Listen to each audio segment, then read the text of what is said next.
শোনো, কি? আমি তোমাকে আর ঠকাতে চাই না। ঠকাবা কেন? তোমাকে একটা মিথ্যা কথা বলছি।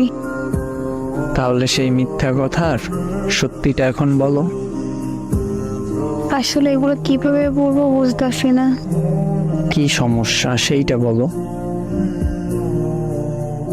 আমি আমাদের কলেজের একটা ছেলেকে অনেক পছন্দ করি, আর মিথ্যা কথা বলছি এইটা, এই ফোনটা আমার কাছেই থাকে সব সময়। আমি ওই ছেলের সাথে সব সময় কথা বলি। নিজের অজান্তে ওরা অনেকটা ভালোবেসে বলছি। গতকাল আমি ওরে বলছি সব ঘটনা। ও আমার সাথে সম্পর্ক করার জন্য রাজি হয়েছে।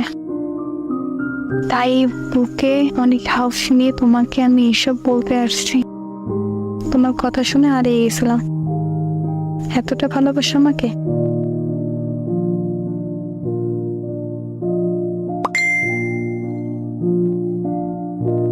ক্ষমা করে দিও আমাকে।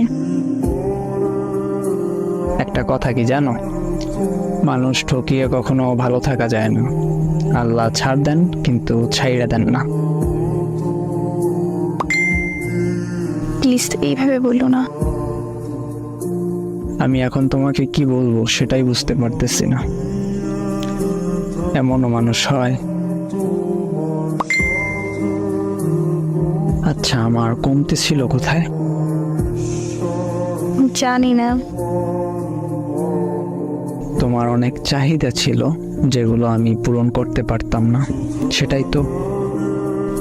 এমন ভাবে বললো না প্লিজ। সত্যি কথা মুখে আটকায় না।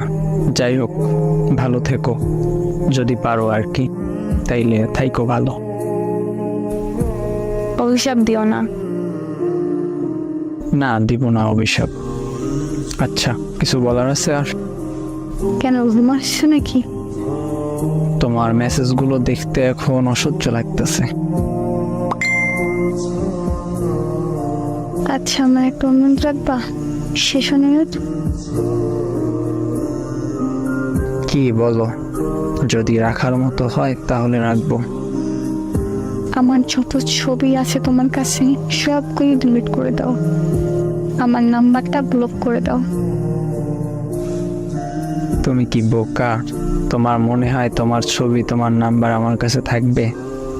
সব মুছে ফেলবো এখনই। আমার শহরে বেঈমান প্রবেশ নিষেধ। Good bye.